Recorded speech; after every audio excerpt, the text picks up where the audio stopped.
Sometimes we look at some couples smiling in public and think they must have it all together, only to later discover that they were quietly fighting battles nobody knew about. The truth is, many couples today are not breaking because they don't love each other. They are breaking because they are tired. Tired from bills, tired from work stress, tired from parenting pressure, tired from emotional misunderstandings, tired from carrying silent burdens while trying to look fine online and in front of people. The fact is, modern life has placed enormous pressure on relationships. Many couples are trying to build love in an environment that is full of distraction, comparison, exhaustion, and emotional overload. So the real question becomes, how do couples stay emotionally strong when life keeps testing them? How do you remain patient when you feel drained?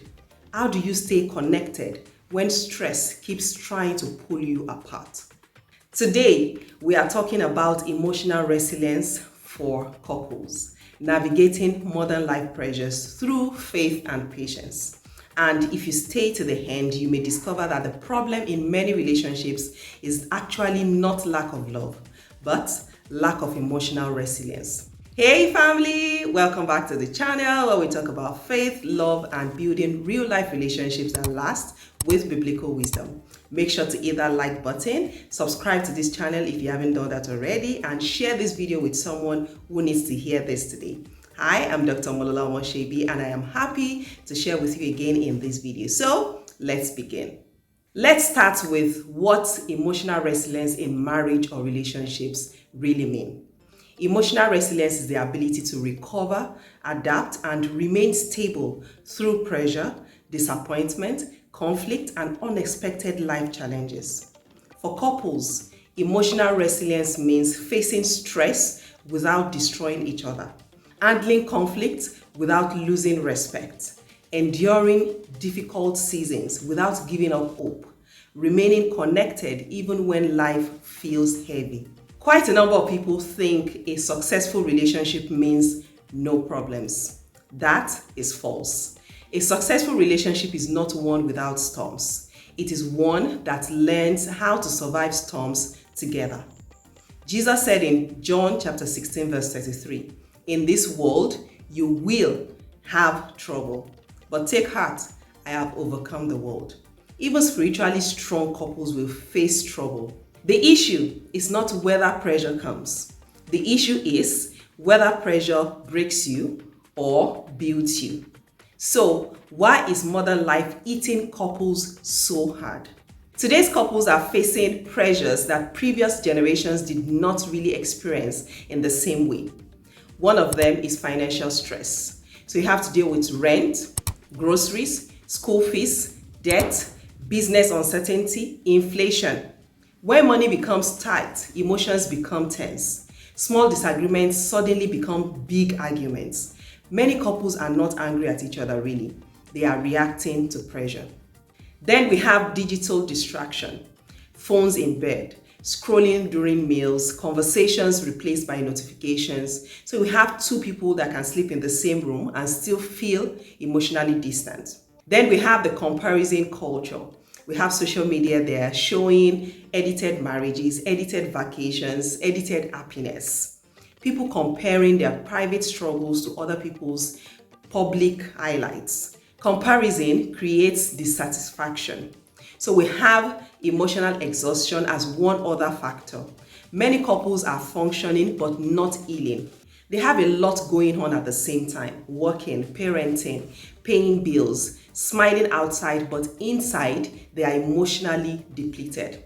That is why patience disappears very quickly. Let me note here that faith does not remove pressure. It changes how you carry it. Some people assume faith means life becomes easy. No, faith often does not remove the storm immediately. Faith gives you strength inside the storm. Isaiah 40 verse 31 says, "Those who hope in the Lord will renew their strength." Notice the promise is strength renewed, not pressure avoided. A couple grounded in faith learns. We may be stressed, but we are not defeated. We may be tired, but we are not alone. We may be struggling, but God is with us. Faith reminds couples that hardship is a season, not an identity. Let's look at the power of patience in relationships. Patience is one of the most underrated relationship skills. Many people want romance. Few people value patience. But patience is what actually keeps love alive during difficult seasons. 1 Corinthians chapter 13 verse 4 begins with, "Love is patient." Not flashy, not dramatic, not perfect. It is patient. Patience means understanding your partner may be under pressure, giving room for growth, not demanding perfection, responding slowly instead of reacting instantly. Sometimes your spouse is not being difficult, they are only overwhelmed. Sometimes they do not need criticism, all they need is compassion. So what do you need to do? Stop fighting each other. Fight the real enemy. Many couples make a costly mistake. They turn each other into the enemy. But often the real enemies are stress, miscommunication, unhealed wounds, pride, financial pressure, fatigue, outside distractions also. So Ephesians chapter 6 verse 12 reminds us, we wrestle not against flesh and blood. Your spouse may not be the problem. The pressure around both of you may be the problem. So shift from why are you like this to what are we facing and how do we overcome it together. That one mindset can save your relationship. Let's look at practical ways to build emotional resilience as a couple. Number 1, create safe conversations. Not every talk should be a debate. Make room for honest emotional check-ins. Ask, how are you really feeling? What has been heavy for you lately? How can I support you this week? James chapter 1 verse 19 says, be quick to listen, slow to speak, slow to become angry. Listening heals more than lectures. Secondly, pray together more consistently. Prayer changes atmosphere. When couples pray together, anxiety reduces, unity increases, perspective returns, even 5 minutes matters. Do not wait for disaster before praying together. Build prayer into normal life. Thirdly, learn to pause during conflict. Not every issue must be solved immediately. When emotions are hot, oftentimes wisdom is low. So take a pause, breathe, pray, reset. Proverbs chapter 15 verse 1 says, a gentle answer turns away wrath. Sometimes silence for 10 minutes saves words that damage for 10 years. Number 4, protect your emotional energy. Some couples are drained by everything outside the relationship. Boundaries matter. Limit toxic people, constant drama, unnecessary spending pressure, endless online comparison. Guard your peace as much as possible. And then number 5, celebrate small wins. Modern life makes couples focus only on problems. Instead, celebrate. We handled that bill together. We survived a hard month. We communicated better this week. We prayed consistently. Identify your wins and celebrate them. You see, gratitude builds resilience. Now there is this aspect we need to look at. Sometimes one partner may be stronger than the other. There will be seasons when one partner or one person carries more emotionally. One may feel strong while the other feels weak. That is normal. Galatians chapter 6 verse 2 says, carry each other's burdens. Marriage is not always 50-50. Sometimes it is 80-20, sometimes 30-70. The stronger partner should not boast. The struggling partner should not feel ashamed. You are together. Seasons change and support also rotates.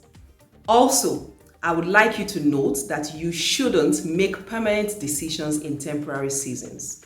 Some couples want to quit during their hardest month. Be careful. Stress can distort perception. Exhaustion can make solvable problems feel permanent.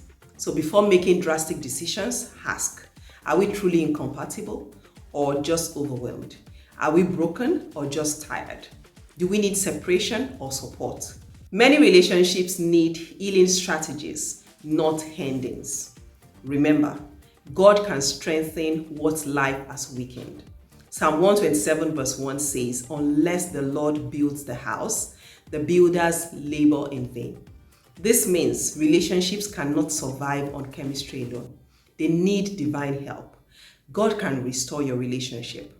Emotional intimacy, patience, trust, softness, joy, and hope. Even couples who feel numb can recover if both hearts stay teachable. Let's take a look at this simple couple resilience routine. You can try this weekly. Every day, take 10 minutes out to intentionally talk without phones. Pray together. Share one kind word intentionally with your spouse. Every week, have one honest check-in conversation, one moment of fun or laughter, one gratitude reflection. Every conflict, when it comes, pause, listen, pray before you respond. Simple habits create strong marriages. Let me conclude with this word of encouragement for couples who feel tired. If your relationship feels heavy right now, hear this. A difficult season does not mean a doomed relationship. Pressure reveals where strengthening is needed. So do not be ashamed of needing help. Do not be discouraged by slow progress. Strong couples are not couples who never struggle. They are couples who keep learning how to struggle well. So, yes, modern life is pressuring many homes, but pressure does not have to destroy your love. With faith, couples gain strength. With patience, couples gain stability. With wisdom, couples gain direction. With God, couples gain hope. You may not control everything happening around your relationship. You may not be able to do that, but you can control how you respond together, and that changes everything. So, what do you think puts the most pressure on relationships today? Money, communication, stress, social media, or emotional exhaustion? Share your thoughts with me in the comments. I would love to read from you. Yes, so that will be it for now. Please remember to like this video, share it with someone who needs to see this, and subscribe to this channel for more biblical marriage and relationship wisdom. Don't forget to turn on the notification bell too so that you don't miss any of my videos. Thank you so much for watching this video. Until I come your way next time, stay blessed. Bye-bye.